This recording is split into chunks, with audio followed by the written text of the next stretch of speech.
This knife begins with simple materials: steel, birch bark, copper, olive wood, leather. By themselves, they are ordinary. But in this work, nothing is chosen by chance. Every material solves a specific problem in use. A hunting knife shaped not by appearance, but by function. What follows is how these choices come together.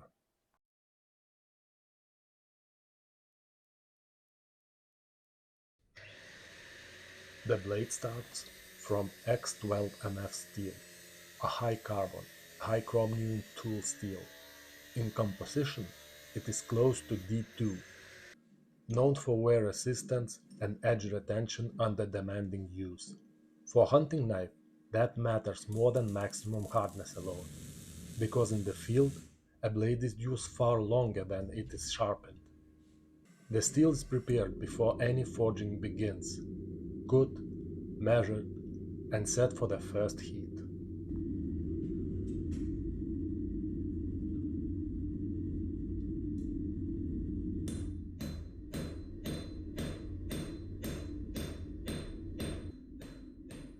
The steel is brought to shape under repeated heat. From a simple bar, the blade begins to emerge. First the outline, then the point, then the early bevels that define how the knife will cut. By this stage, most of the geometry is already decided in the steel. The blade is formed almost to its final thickness.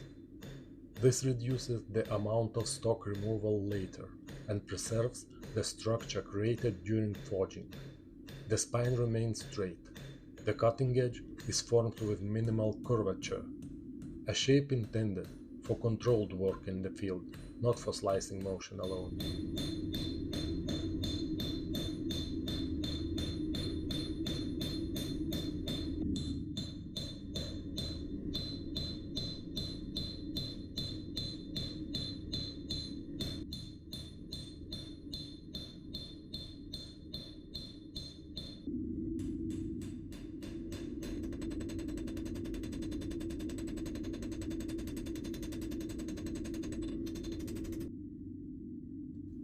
After the blade is shaped, attention moves to the tang. It is drawn out from the same bar of steel. Its length and thickness follow the requirements of the handle construction and the forces it will experience in use. The goal is stability inside the handle, not appearance. Until the next stage, all work remains on the anvil. A dedicated tool is placed on the anvil. This allows the central groove to be forged without striking the edge or the spine directly. The steel is guided through controlled hammering. The groove forms along the center of the blade, gradually taking its final shape. This approach keeps force away from the cutting edge and preserves the straightness of the spine.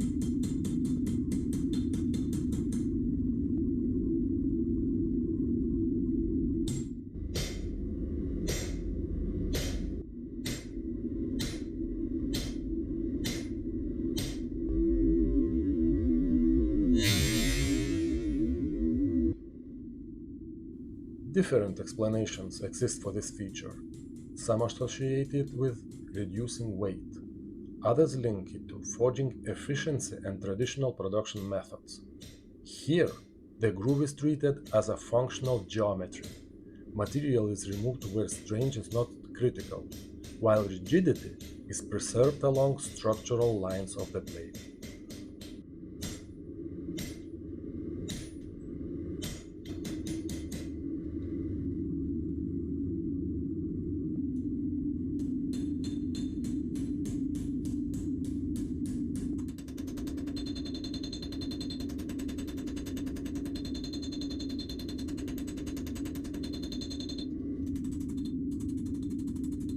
After forging is complete, the blade is returned to the forge. It is heated once more, then left to cool slowly in the fading heat. This step relieves internal stress created during forging. It also helps stabilize the steel structure before further grinding and heat treatment. No shaping is done here, only preparation of the material at a structural level. After heat treatment preparation, the blade moves to rough grinding. At this stage, the first clear bevels are established. Flat planes are created from spine toward the cutting edge. This is not a polished surface. It is geometry, taking its final direction. The goal is not refinement, but definition. What was shaped in the forge becomes readable in steel. The blade is brought to its hardening temperature. At this point, the steel reaches a state where its internal structure can change rapidly under cooling. It is quenched in room temperature oil. This is where hardness is locked into the material. After quenching, the steel is extremely hard, but also unstable. Tempering is used to restore balance between hardness and toughness. Hardness alone is not the goal. The goal is a working edge that survives real use.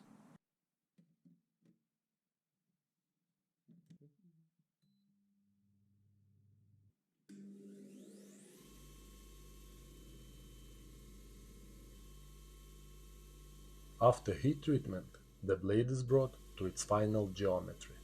Grinding refines the bevels and removes remaining marks from earlier stages. Each surface is worked until the line becomes continuous and controlled. At this point, the blade is no longer changing in form. Only its surface is being resolved. The steel is brought to a polished finish. This allows the geometry to be read clearly, without distraction from the forging and heat treatment marks. What remains is the final expression of the blade's structure.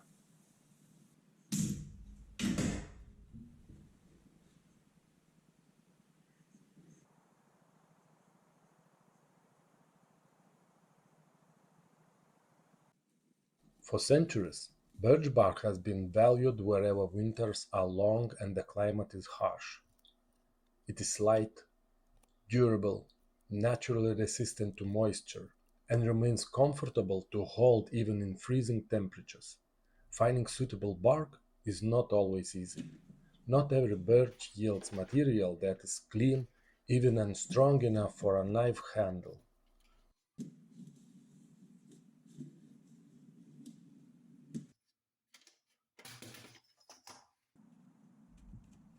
Once collected, the bark is cut into small sections and compressed into a solid block. No adhesives are needed. Two boiling cycles, each lasting 30 minutes, followed by tightening the stack between them, have proven reliable in my workshop. Heat, pressure, and bark sawn natural resin gradually bind the layers into a single piece. One thing I have learned over the years is that good natural materials are worth searching for. The work becomes easier when the material is right.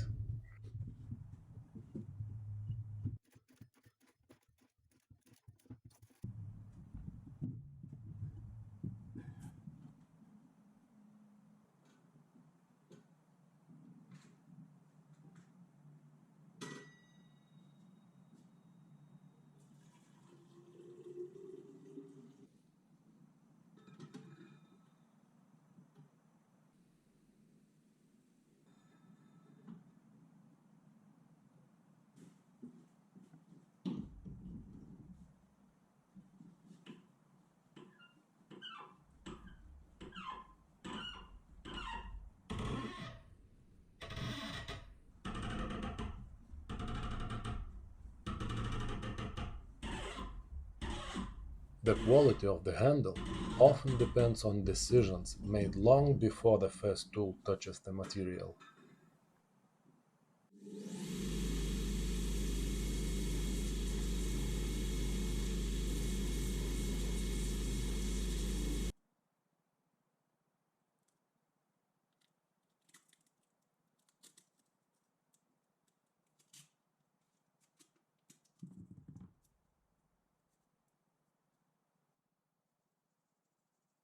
The bolster begins as a simple piece of copper. Its shape is easy to create. A precise fit is not. The opening is drilled then carefully adjusted by hand until it matches the tang. Even a small gap will remain visible after the knife is finished. Good fit is something you only notice when it's missing.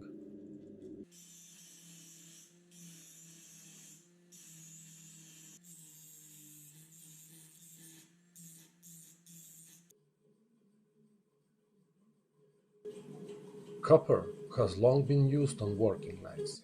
It resists corrosion, it's easy to shape by hand, and develops a natural patina with use. The bolster marks the transition between blade and handle. It protects the front of the handle while giving both parts a clean, durable connection.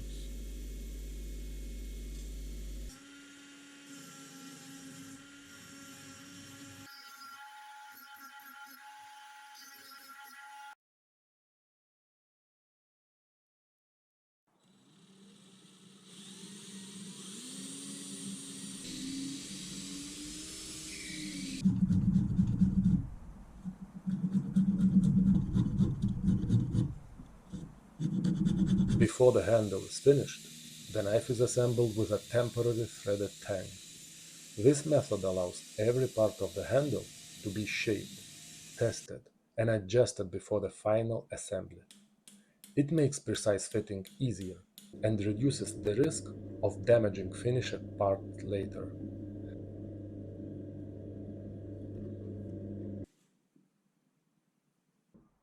The handle is completed with two pieces of olive wood. One forms the end cap, the other provides the base of the copper inlay that will be added later. Olive wood is dense, stable, and wears well in everyday use. Its tight grain allows clean, precise details to be cut without breaking the edges. The distinct figure of the wood is simply and added benefits. In a working knife, appearance should follow function, not replace it.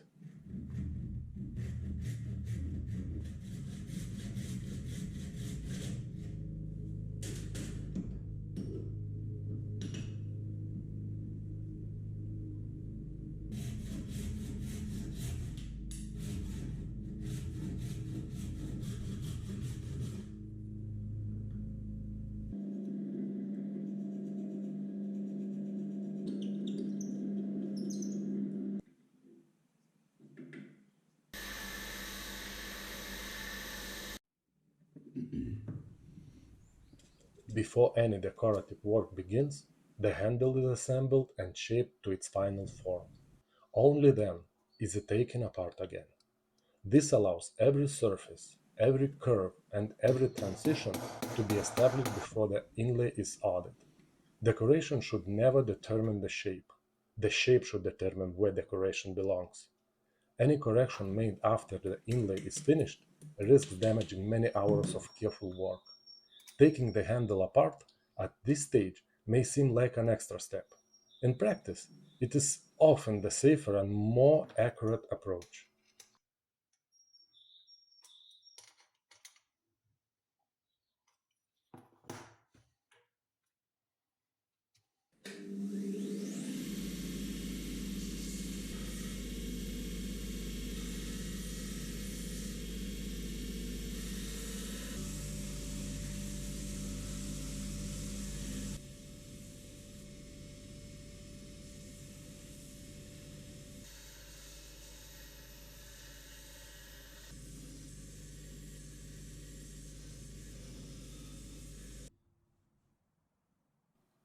The inlay begins only after the handle has reached its final shape.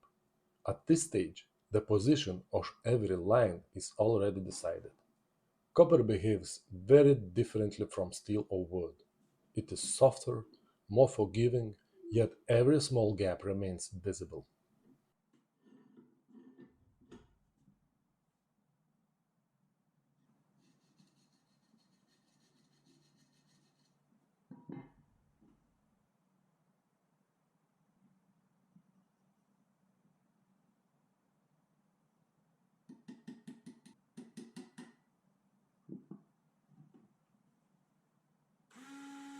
The challenge is not cutting individual parts. The challenge is making different materials met as thought they had always belonged together. Small adjustments are made one at a time. Removing too much material cannot be undone. One thing experience has taught me is that precision rarely comes from a single perfect cut. More often, it is the result of many small corrections.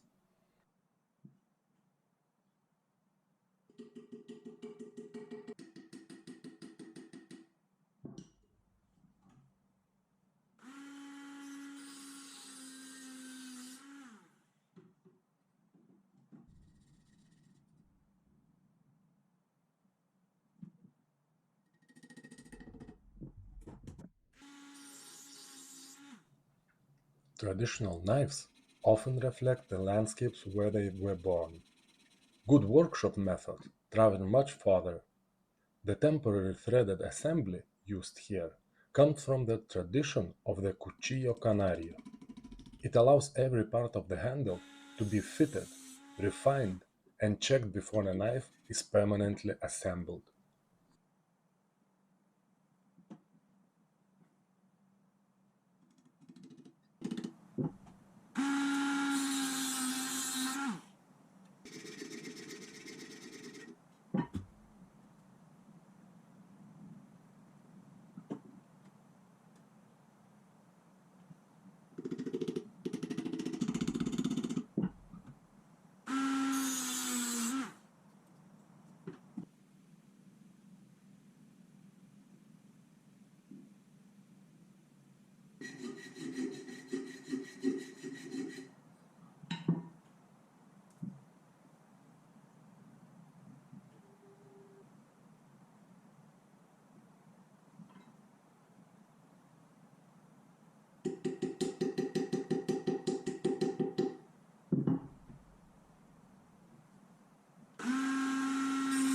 The knife follows one tradition. The working method borrows from another. Craftsmanship has always grown through observation, experience, and shared ideas.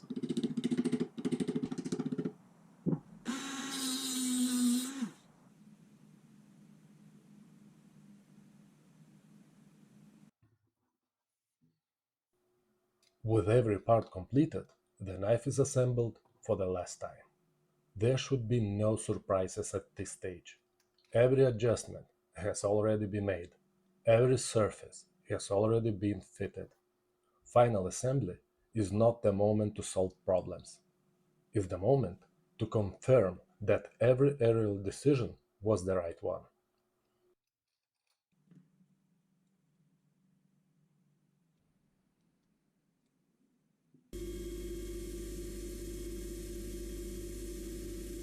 The finished handle brings together materials with very different properties. Birch bark provides warmth and grip. Copper protects the transition between blade and handle. Olive wood adds strength where fine detail is needed. Each material has its own purpose. Together, they form a single working tool.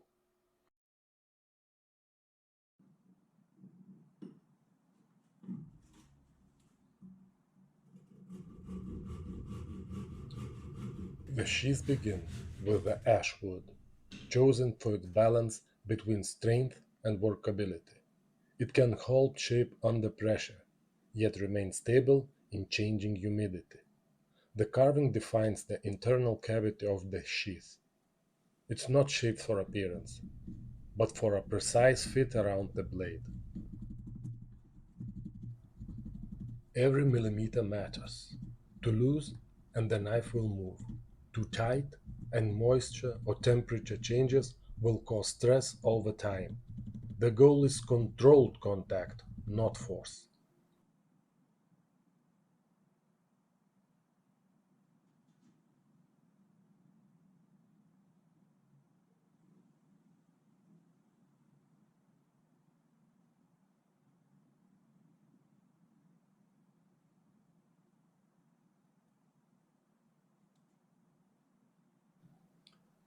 The wooden core becomes the structural base of the sheath.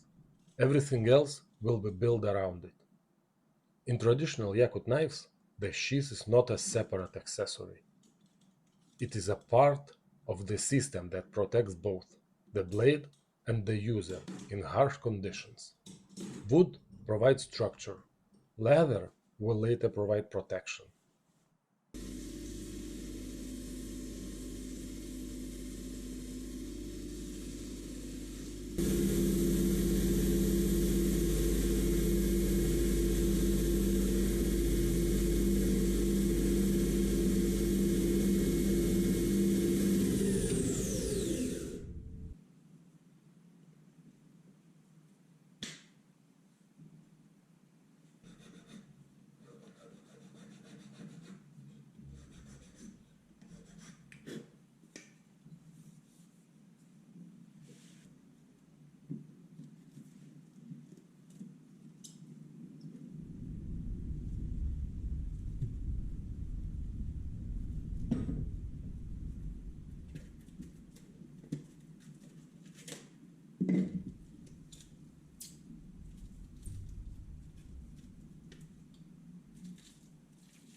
The work continues in layers. Each stage builds on the previous one. Leather is formed, adjusted, and refined until it settles into its final shape. Edges are reinforced where wear is expected. Surfaces are treated to resist moisture and time.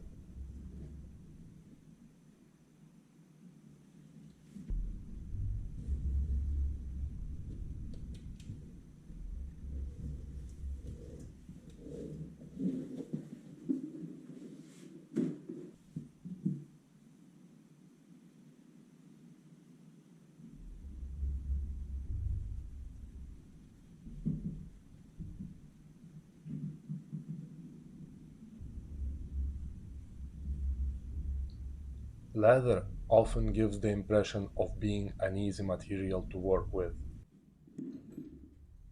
Nearly every stage requires its own tools, its own techniques, and its own pace. Collecting the tool is easy. Learning when to use each one takes much longer.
Stitching brings structure and tension into balance.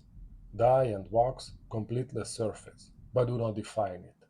In traditional work, nothing exists in isolation. Each operation supports the next. Each decision remains visible in the final object. What looks like finishing is in reality a continuation of earlier steps. At this stage, the material no longer changes in concept, only in detail.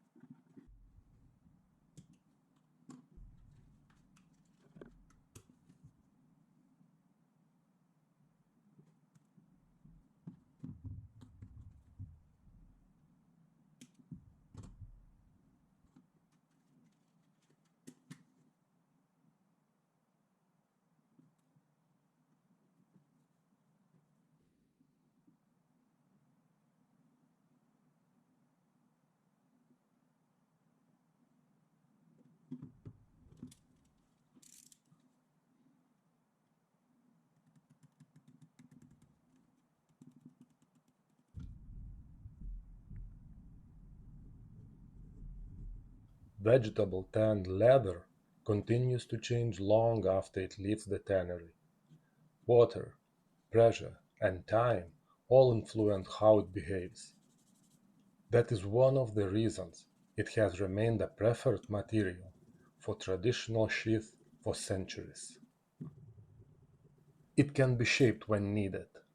It becomes firm as it dries, and with use, it develops a character that cannot be manufactured. A well-made sheath is expected to change over the years, not because it's wearing out, because it's gradually adapting to years of use.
The knife is now complete.